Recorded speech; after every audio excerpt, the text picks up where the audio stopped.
ក្នុងសម័យពុទ្ធកាលដែលព្រះពុទ្ធអង្គគង់ព្រះធរមាននៅឡើយមានព្រាហ្មណ៍មហាសាមណេររស់នៅក្នុងក្រុងសាវត្ថីមានទ្រព្យសម្បត្តិ8សែនកហបណៈព្រមទាំងមានកូនប្រុស4នាក់កូនរបស់អញ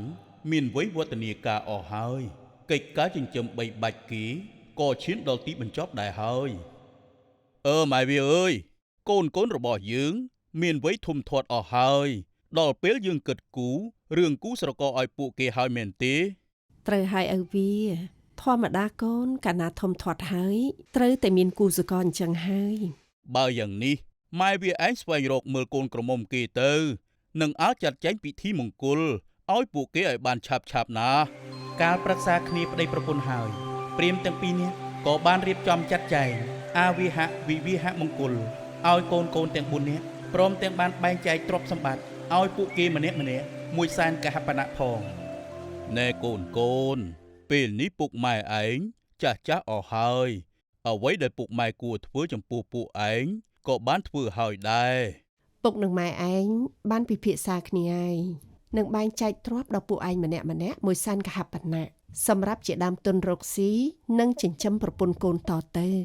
ពុកនិងម៉ែឯងទុកទ្រព្យសម្បត្តិគ្រាន់នឹងបានចិញ្ចឹមខ្លួនឯងខ្លះព្រោះថាពេលនេះពុកនិងម៉ែក៏ចាស់ណាស់ទៅហើយបាទពុកម៉ែពួកយើងសូមអរគុណពុកម៉ែជាខ្លាំងដែលបានរៀបចំគូស្រករឲ្យពួកយើងព្រមទាំងចែកទ្រព្យផងមិនអីទេពុកម៉ែបើទោះបីជាយើងបែកផ្ទះក៏ពិតមែនប៉ុន្តែពួកយើងនឹងមើលថែពុកម៉ែឲ្យល្អកូននឹងចិញ្ចឹមទំនុកបំរុងពុកម៉ែរហូតណាលុះពេលចេះតែកន្លងទៅជរាភិបក៏ចេះចូលមកជាលំដាប់នាងព្រាហ្មណីជាភរិយាក៏ធ្វើការកិរិយាទៅធ្វើឲ្យព្រាហ្មណ៍រស់នៅជាពោះម៉ាយម្នាក់ឯងកណ្ដោចកណ្ដែងក្នុងផ្ទះដ៏ធំល្វឹងល្វើយនេះណែប្អូនទាំង3ពេលនេះម៉ែបានចែកឋានទៅហើយពុករស់នៅក្នុងផ្ទះតែម្នាក់ឯងប្រកាសជាសោកសៅណាស់ហើយបើពុកសោកសៅយូរទៅប្រកាសជាអបសុកអាចនឹងរៀបការប្រពន្ធថ្មីមិនខានទេបើយ៉ាងនេះមែនទ្រព្យសម្បត្តិដែលនៅសល់4សែនកហបណៈពុកនឹងបែងចែកឲ្យកូនចុងក្រោយជាមិនខានអញ្ចឹងយើងទៅយកពុកមករស់នៅជាមួយយើងទៅមិនគួរទុកពុកនៅផ្ទះម្នាក់ឯងទេមែនហើយពួកយើងនាំគ្នាទៅយកគាត់មករស់នៅជាមួយមកថ្ងៃមួយព្រាហ្មណ៍ក្រោកពីដេកពេលថ្ងៃកូនក៏ទៅជួបជុំគ្នានិយាយអំពីទោសនៃការគ្រប់គ្រងផ្ទះដោយឡែកពីគ្នារួចទើបអង្វរឪពុកលោកពុកយើងខ្ញុំជាកូនទាំងអស់គ្នានឹងទំនុកបំរុងលោកពុកដោយគោរពដរាបអស់ជីវិតសូមពុកប្រគល់ទ្រព្យដែលនៅសល់មកឲ្យពួកយើងមកព្រោះថាពុកចាស់ហើយកុំនៅរវល់រឿងគ្រប់គ្រងទ្រព្យសម្បត្តិអីមែនហើយពុកកុំរវល់ខ្វល់ខ្វាយរឿងទ្រព្យសម្បត្តិអីពួកយើងខ្ញុំនឹងមើលថែពុកដោយគោរពនិងទំនុកបំរុងមិនឲ្យខ្វះខាតទេណាពុកណា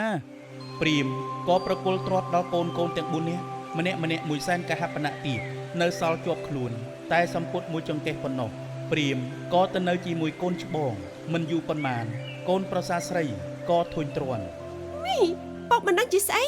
ចាស់ហើយអញញ័រហូបបាយលកកពុបរៃប៉ាយពេញផ្ទះគួរឲ្យធុញណាស់មើលទៅពុកប្រហែលជាមិនស្គាល់ផ្លូវទៅផ្ទះកូនផ្សេងទៀតទេដឹងបានជាចិត្តតែក្រាញនៅផ្ទះរបស់ខ្ញុំអញ្ចឹងមិនអីទេកូនពុកស្គាល់ផ្លូវទៅផ្ទះកូនផ្សេងច្បាស់តើកូនចាំពុកទៅនៅជាមួយពួកគេចុះព្រាហ្មណ៍កាលបានស្ដាប់សម្ដី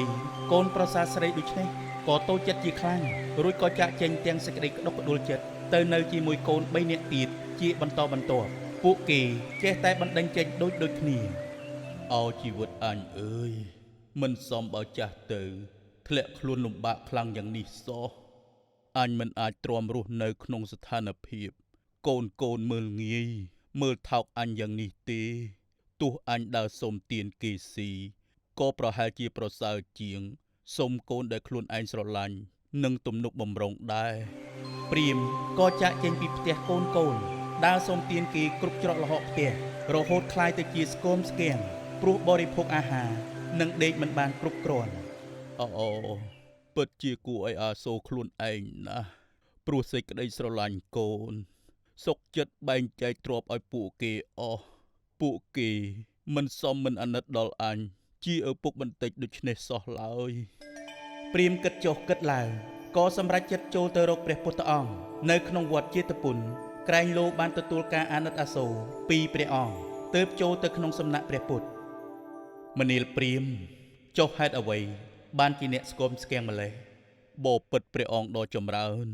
ខ្ញុំព្រះអង្គមានកូន4នាក់បានទទួលមរតកហើយសំគំនិតនឹងប្រពន្ធបណ្ដេញខ្ញុំព្រះអង្គចេញពីផ្ទះខ្ញុំព្រះអង្គ